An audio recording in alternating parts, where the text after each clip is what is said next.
Hello बच्चों, कैसे हैं आप सभी। उम्मीद करते हैं आप सभी काफ़ी बढ़िया होंगे, मस्त होंगे, ज़बरदस्त होंगे। और क्या बात करनी है आपको, तो जो गुप्त शासकों ने इथोपिया के माध्यम से विजिटियन साम्राज्य तक पहुंचने की कोशिश की। और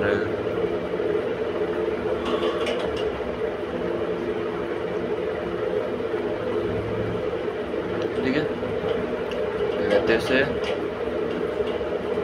हाँ, तो इन्होंने अपने जो इथोपियंस थे उन्होंने सेंट्रल से लेके जो वेजिटेरियन साम्राज्य है, विजेटियन साम्राज्य यानी कि वेजिटेरियन एस्ट्री है, वहाँ तक पहुँचने की कोशिश की। किसने? गुप्ता ने, गुप्त शासकों ने। और इथोपियंस से हाथी दांत, अरब से घोड़े तथा चीन से रेशम वस्त्र मंगाए जाते थे। यानी कि काफ़ी फैला हुआ व्यापार था। अरब से आ रहे हैं और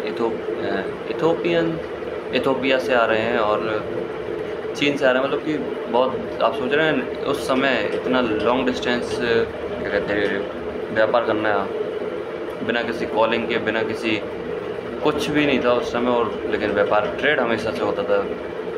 अब ये उस समय भरोसा एक मजबूत था। अब तो भाई साहब सिग्नल पे आदमी जिंदा है, सिग्नल बंद आदमी फ्रॉड से मिल जाता। ठीक है बच्चों। और निगम व्यापारी को एक समिति का प्रधान श्रेष्ठ कहलाता था। व्यापारियों यानी कि जो निगम था वो एक व्यापारी मंडल रहता है, उसका एक हेड कहलाता था। ठीक है। और सॉरी, वो प्रधान श्रेष्ठ कहलाता था, यानी कि काफ़ी मानदार रहता था। और व्यापारियों के समूह के सार्थ तथा उनके नेताओं को, एक सेकंड रुकिएगा बच्चों,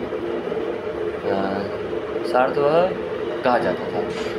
गुप्त काल में बंगाल में ताम्रलिपि का एक प्रमुख बंदरगाह था। यानी कि जो गुप्त काल का समय है उस समय एक बंदरगाह हुआ करता था, जहाँ से उत्तर भारतीय व्यापार एवं साथ ही दक्षिण पूर्व एशिया, चीन, लंका यानी कि वो श्रीलंका, जावा, सुमात्रा आदि देशों से साथ व्यापार होता था। यानी कि दक्षिण में ये व्यापार इनसे हुआ करता था, और फिर नॉर्थ में तो रशिया है, इथोपिया है, आपका अरब है, चाइना है, इन सब से व्यापार, मतलब ये वो all over the world trade होता था उस समय भी। आज से कम 2-2,500 साल पहले की बात हो रही है, ज़्यादा टाइम के बाद। ठीक है। और हाँ, पश्चिमी भारत का प्रमुख बंदरगाह भुग्र कच्छ यानी कि भदौच था।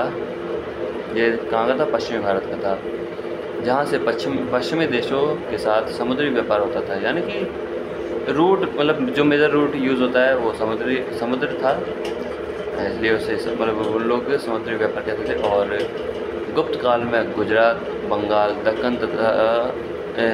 दक्कन एवं तमिलनाडु वस्त्र उत्पादन के लिए प्रसिद्ध थे।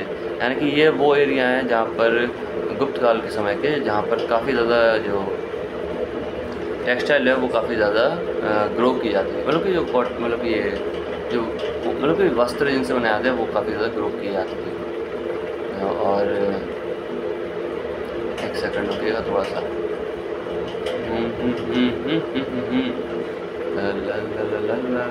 और यद्यपि स्वर्ण शर्ष में ये मुद्राएं उतनी शुद्ध नहीं थी। यानी कि जो स्वर्ण समय था उस समय इतनी प्योर नहीं थी जितनी कुषाण मुद्राएं। तथापि ये न केवल सेना और प्रशासन के अधिकारियों को वेतन चुकाने के अनुमति, यानी कि ये सिर्फ ऐसे नहीं कि ये किस काम में आती थी। सेना को जो सैलरी है उससे देने में आती थी, जो अधिकारी हैं उनको सैलरी देने में आती थी, और जो भूमि खरीद जिसका भूमि की जो लेन देन होता था उस समय ये मुद्राएं सहायक आती थी। मतलब कि इनका मेजर यूज़ यही हुआ करता था। ठीक है बच्चों, तो आज के लिए वैसे नहीं रखते हैं, फिर मिलते हैं आपसे अगली वीडियो में। जब तक के लिए थैंक यू, शुक्रिया, धन्यवाद। और अगर आपको कोई भी डाउट हो, कोई भी क्वेरी हो, तो प्लीज़ आप हमसे पूछ सकते हैं हमारे कमेंट बॉक्स में। तो फिर मिलते हैं आपसे अगली वीडियो में।